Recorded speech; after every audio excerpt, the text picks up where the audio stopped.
नमस्कार दोस्तों, कैसे हो आप सब? आशा करती हूँ आप स्वस्थ एवं खुशहाल होंगे। आज हम सुनेंगे कहानी प्रतिरोध, जिसे लिखा है मालती जोशी जी ने। इससे पहले कि आप कहानी में खो जाएं, आपसे अनुरोध है कि चैनल को सब्सक्राइब कर लीजिए ऐसी ही और बेहतरीन कहानियां सुनने के लिए। तो चलिए कहानी शुरू करते हैं। उसके पूरे बदन पर जैसे छिपकलियां रेंग रही थी। नंदोई का लिजलिजा स्पर्श याद करके उसे उबकाई आ रही थी। उनकी लोलुप दृष्टि मानो अब तक उसका पीछा कर रही थी और वासना से सने शब्द अब तक कानों में झंझना रहे थे। उस समय मन तो हुआ था कि तमाचा जड़ दे, पर रिश्ते आड़े आ गए, इसलिए सिर्फ धमका कर छोड़ दिया। बदले में उन्होंने भी धमकी दे डाली थी, शिकायत करके देखो, इतना बदनाम कर दूंगा कि कहीं मुंह दिखाने लायक नहीं रहोगी। एक क्षण के लिए तो मीरा सहम सी गई थी। अभी तो शादी को कुल 6 महीने भी नहीं हुए हैं और वह कैसे दुष्चक्र में फंस गई है। उसकी शादी के बाद ननद पहली बार सपरिवार घर आई हैं। उन लोगों की खातिरदारी में कोई कसर नहीं छोड़ी। सुबह शाम पकवान बना रही है। ननद को तो पानी का गिलास तक नहीं उठाने देती। अपनी अलमारी उसने दीदी के नाम पर खुली छोड़ी है, जो चाहे निकाले और पहने। बड़ी पन्नतों से पाए उनके बच्चों पर पूरी माया ममता लुटा रही है। उनकी शैतानियों को नजरअंदाज कर रही है, उनकी शरारतों को बख्श रही है। पर पता नहीं नंदोई के साथ वह सहज नहीं हो पाई। उसके अंतर मन ने उसे सचेत कर दिया था कि इस आदमी की नजर साफ नहीं है, इससे सावधान रहने की जरूरत है। शायद उसकी यही कोशिश उनके अहम को आहत कर गई थी। उनका पौरुष दर्प इस अवमानना से तिलमिला उठा था और शायद इस अपमान का बदला चुकाने के लिए ही वे मौके की तलाश कर रहे थे। वह शाम के खाने की तैयारी में व्यस्त थी। दोपहर का खाना खाकर सुयश रोज की तरह दुकान चले गए थे। अम्मा जी बिटिया को लेकर सुनार के पास गई थी। मेहरी भी काम निपटाकर जा चुकी थी। उसी समय उन्होंने रसोई की चौखट पर खड़े होकर आवाज दी, तुम एक कप चाय मिल सकेगी क्या? उसका जी धक से रह गया। उस समय उसे पहली बार एहसास हुआ कि वह घर में बिल्कुल अकेली है। उसने हिम्मत जुटाकर कहा, आप बाहर बैठक में चलकर बैठे, मैं वहीं चाय ले आती हूँ। दरअसल उनके वहां खड़े रहने से उसे बहुत घबराहट हो रही थी। यहाँ पानी तो पी सकता हूँ या उसके लिए भी बाहर जाना पड़ेगा? उसने कोई जवाब नहीं दिया। चुपचाप एक गिलास भरा, ट्रे के एक सिरे पर रखा, दूसरे सिरे से ट्रे पकड़कर उनके सामने कर दिया। मैं क्या अछूत हूँ जो इस तरह से पानी दे रही हो? वे गुर्राए। मीरा फिर चुप रही और चाय की तैयारी में जुट गई। वह बात बढ़ाना नहीं चाहती थी। जीजा जी भी उसका मंतव्य समझ गए और चुपचाप बाहर आकर बैठ गए। उसने बड़ी राहत महसूस की। चाय बनाकर वह धीरे से बैठक के कमरे में रख आई। उन्होंने अखबार से सिर उठाकर देखा। यह क्या, एक ही कप बनाकर लाई हो? तुम्हारा कप कहाँ है? जी मैं शाम को चाय नहीं पीती। थोड़ा साथ तो दे सकती हो, चाय क्या कोई अकेली पीने की चीज है? जाओ, एक कप और ले आओ, इसी से शेयर कर लेंगे। मुझे माफ कीजिए, रसोई में बहुत काम पड़ा है। कहकर वह जैसे ही जाने के लिए मुड़ी, उन्होंने उसका आंचल पकड़ लिया। जीजा जी आप होश में तो हैं? उसने किसी तरह अपना आंचल छुड़ाते हुए कहा। होश में कहाँ हूँ, होश तो तुमने मेरे छीन लिए हैं। जीजा जी आप घर के बड़े हैं, बड़ों की तरह व्यवहार कीजिए। बड़ा हूं तो क्या हुआ, बूढ़ा तो नहीं हूँ। चाय का तो एक बहाना था, सोचता था उसी बहाने तुम 5 मिनट मेरे साथ बैठोगी, पर तुम तो जैसे मेरी छाया से भी दूर भाग रही हो। मेहमानों के साथ ऐसा व्यवहार किया जाता है क्या? आप मेहमान हैं तो फिर मेहमानों की मर्यादा में ही रहिए। नहीं तो नहीं तो क्या कर लोगी तुम? मुझे मजबूरन अम्मा जी से या इनसे आपकी शिकायत करनी पड़ेगी। और तुम्हें लगता है तुम्हारा वह मिट्टी का माधो मेरा कुछ बिगाड़ लेगा? क्या कर लेगा मेरा वह? मेरे सामने आंख उठाकर बात करने की तो हिम्मत नहीं है उसमें। तुम शिकायत तो करके देखो, इतना बदनाम कर दूंगा तुम्हें कि कहीं मुंह दिखाने के लायक नहीं रहोगी। आखिर क्या बिगाड़ लोगी तुम मेरा? इसके बाद मीरा वहां खड़ी नहीं रही। रसोई का दरवाजा बंद करके सीधे ऊपर अपने कमरे में चली गई और अंदर से दरवाजा बंद कर लिया। उसका तन मन अब भी घृणा से जल रहा था, हृदय भय से धड़क रहा था। इस व्यक्ति की खोटी नीयत को उसने शादी के मंडप में ही भांप लिया था। गरीब घर की लड़की थी मीरा, पर रूप राजनारी सा पाया था। इसीलिए सुयश की मां ने उसे अपने बेटे के लिए मांग लिया था। मीरा के माँ बाप तो इस प्रस्ताव से धन्य हो गए थे। दो बेटियों का ब्याह करके वे एकदम खोखले हो गए थे। अब दो की उन्हें और चिंता थी। ऐसे में यह प्रस्ताव तो मानो वरदान जैसा था। बिना किसी दान दहेज के ऐसा घर वर जुटाने का तो वे सपना भी नहीं देख सकते थे। शादी के मंडप में ही जीजाजी को पहली बार देखा था। मजाक के नाम पर बड़ी भद्दी फप्तियां कस रहे थे और लोग भी ही करके हंस रहे थे। कभी कहते, भैया यह तो लंगूर के हाथ में अंगूर आ गया समझो।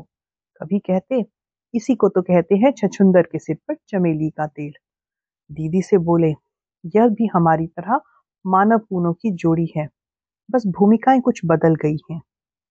दीदी बेचारी कट कर रह गई थी। घर आते आते ही अम्मा जी से बोले, अम्मा यह आपने बहुत अच्छा काम किया, आपकी आने वाली नस्लें सुधर जाएंगी।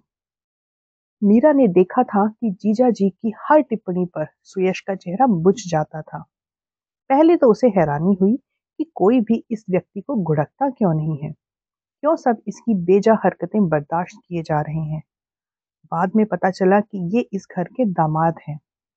उनकी हर बात जायज है और तभी से इस व्यक्ति के मन में वितृष्णा, एक जुजुत्सा का भाव उपजा था। अब तो उसके साथ भय और क्रोध भी जुड़ गया था। उनके सामने जाने की इच्छा नहीं हो रही थी। करीब 7 बजे माँ बेटी बाजार से लौटी। अपनी आंखों से उन्हें रिक्शे से उतरते देखने के बाद ही वह कमरे से बाहर आई। उन लोगों के आते ही जीजाजी बाहर चले गए। जाते हुए कहते गए कि खाने पर इंतजार मत करना, किसी दोस्त के साथ कार्यक्रम है। मीरा ने राहत की सांस ली। उसने फटाफट खाना बनाया, सास ननद को खिलाया और कमरे में आकर लेट गई। पति की प्रतीक्षा रोज ही करती थी, लेकिन आज दरवाजा खुला रखने का साहस नहीं हुआ उसे। किताब पढ़ते पढ़ते कब आंख लग गई पता ही नहीं चला। सुयश ने शायद 2-4 बार दरवाजा खटखटाया होगा, क्योंकि जब उसने दरवाजा खोला तो उनका मूड काफी उखड़ा हुआ था। इसके ख्यालों में खोई थी इतनी देर से। मैं कब से दरवाजा पीटता रहा और तुम्हें सुनाई नहीं दिया? उन्होंने तल्ख स्वर में पूछा। सॉरी, पढ़ते पढ़ते पता नहीं कैसे आंख लग गई। आंख लगाने का शौक इन दिनों बड़ा चढ़ा हुआ है तुम्हें। ये आप क्या कह रहे हैं? कैसी बात कर रहे हैं आप मुझसे? सुयश ने कोई जवाब ना दिया। गुस्सा चेहरे पर हावी रहा। जूते पहने पहने ही वह बिस्तर पर लेट गए। आप फ्रेश हो जाइए, मैं खाना लगा रही हूँ। मैं खाना नहीं खाऊंगा। क्यों, क्या हुआ? बाहर खाना खाकर आया हूँ। वह कहना चाह रही थी कि बाहर खाकर आए हैं तो क्या हुआ, मेरे साथ 2 कौर खा लीजिए, पर उनका मूड देखकर चुप हो गई। पलंग पर सामने बैठकर उनसे बातें शुरू करने की गरज की तो वह चीख कर बोले, लीव मी अलोन, मेरे सामने नौटंकी मत करो। मीरा एकदम स्तब्ध रह गई। इतना घुन्ना आदमी इतनी कड़वी कठोर बात कैसे कह गया? मीरा जानती है कि सुयश हमेशा हीन ग्रंथि से ग्रस्त रहते हैं। वे अपने को मीरा के योग्य नहीं समझते। मीरा उनसे कहीं ज्यादा सुंदर है। पता नहीं कैसे उनके मन में यह बात बैठ गई है कि मीरा ने परिस्थिति से मजबूर होकर उनसे शादी के लिए हाँ की है। यह एहसास उन्हें बेचारा सा बना देता है। वे कभी खुलकर अपनी कोई बात नहीं कहते, किसी तरह की कोई फरमाइश नहीं करते। उसने उनकी ऊंची आवाज नहीं सुनी, फिर वे आज अचानक इतने आक्रामक कैसे हो गए? उसका मन एकदम चौकन्ना हो गया। कहीं यह सब नंदोई की करतूत तो नहीं है? बाहर कहाँ खाया? होटल में? साथ में कौन था आपके? क्या फौजदारी करोगी जो इतने सवाल दाग रही हो? अच्छा, जाने दीजिए। एक बात बताइए, आपके जीजा जी आपके लिए पूजनीय हो सकते हैं, लेकिन क्या विश्वसनीय भी हैं? आप उन पर विश्वास कर सकते हो क्या? सुयश एकदम चौंक उठे। और एकदम से उठकर बैठ गए। जीजा जी को बीच में क्यों ला रही हो? आप उन्हीं के साथ गए थे ना? सुयश चुप रह गए। उनका मौन ही उनकी स्वीकृति था। उन्होंने मुझे धमकी दी थी कि अगर मैंने उनकी शिकायत की तो वे मुझे बदनाम कर देंगे, लेकिन वे इतने कायर निकले कि उन्हें मेरी शिकायत करने तक की सब्र नहीं हुआ। उन्होंने पहल करने में ही अपनी कुशलता समझी। मैं अभी आई। कहाँ जा रही हो? उस आदमी को उसकी औकात तो दिखा दूं। वैसे तो यह काम आपको करना चाहिए था, लेकिन जब आपको अपनी कुंठाएं सहलाने से ही फुर्सत नहीं है, तो अपनी लड़ाई मुझे ही लड़नी होगी। सुनो, बेकार का तमाशा मत करो। तमाशा? और वे जो मेरा तमाशा बनाने पर तुले हुए हैं, मुझे बदनाम करने की धमकी दे रहे हैं। वह दनदनाती हुई सीढ़ियां उतर गई।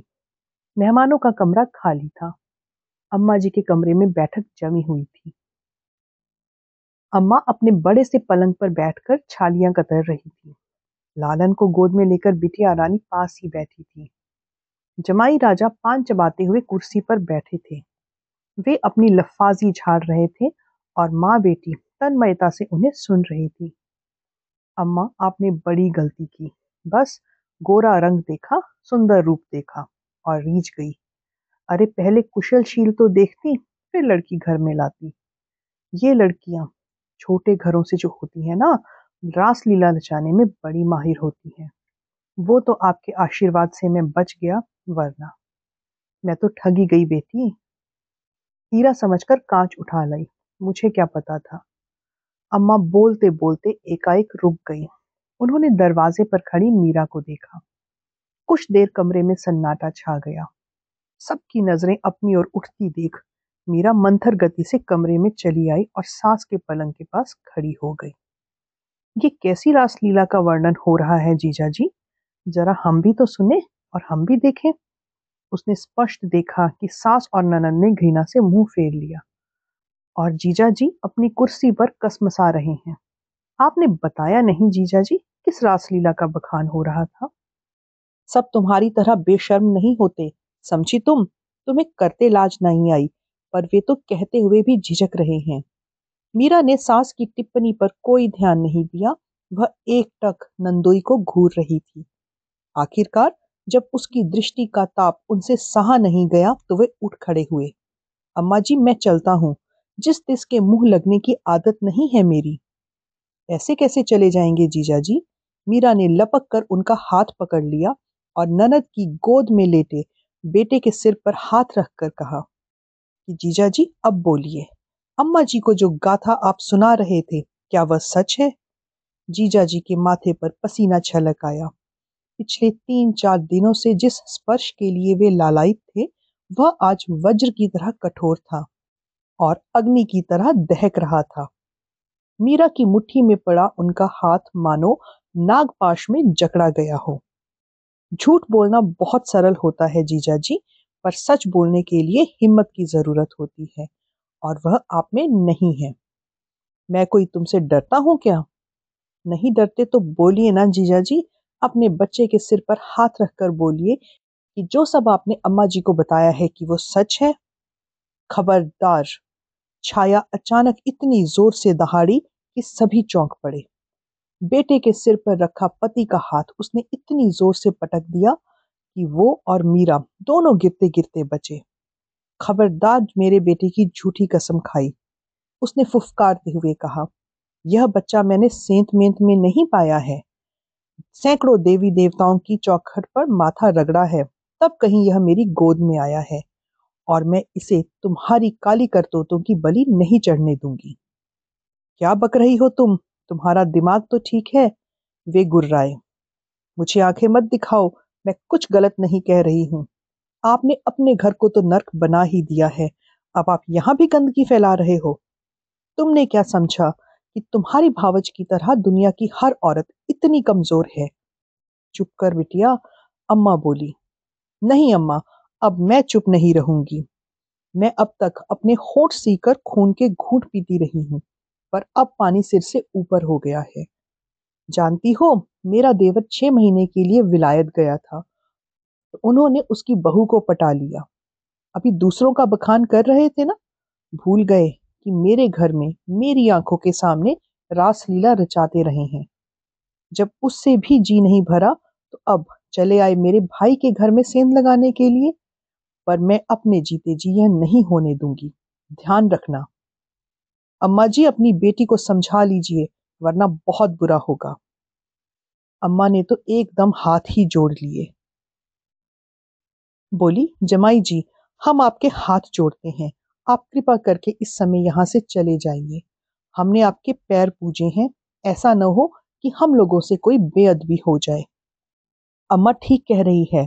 सुयश पता नहीं कहाँ से एकदम प्रकट हो गए थे। अब आप बाइज्जत यहाँ से चले जाएं, इसी में आपकी भलाई है। अच्छा, तो अब चींटी के भी पर निकल आए हैं। ठीक ही है, अपनी गली में तो कुत्ता भी शेर होता है। लेकिन अपना यह अपमान मैं नहीं भूलूंगा, याद रखना। जीजा जी, आप भी यह याद रखिएगा कि आपकी यह लड़ाई मुझसे है, मेरी बहन से नहीं है। उसकी ओर अगर आपने कोई उंगली भी उठाई तो मुझसे बुरा कोई नहीं होगा। सुयश का यह आवेश देखकर जीजा जी तो क्या, घर के सभी लोग चकित थे। पहली बार उन्होंने जाना कि चंदन भी कभी कभी आग दे सकता है। जीजा जी तो भीतर तक तिल मिला गए थे, पर अपना क्रोध पीने पर उन्हें मजबूर होना पड़ा था। पैर पटकते हुए वे दरवाजे की तरफ गए और फिर अपने पीछे मुड़कर दांत पीसते हुए पत्नी की तरफ मुखातिब होकर बोले, अब तुम चलोगी भी या और कुछ सुनना बाकी रह गया है? मैं अब उस नर्क में लौटकर नहीं जाऊंगी। नहीं जाओगी तो क्या यहाँ रहकर भाई भाभी की जूठन पर पलोगी? जूठन पर क्यों?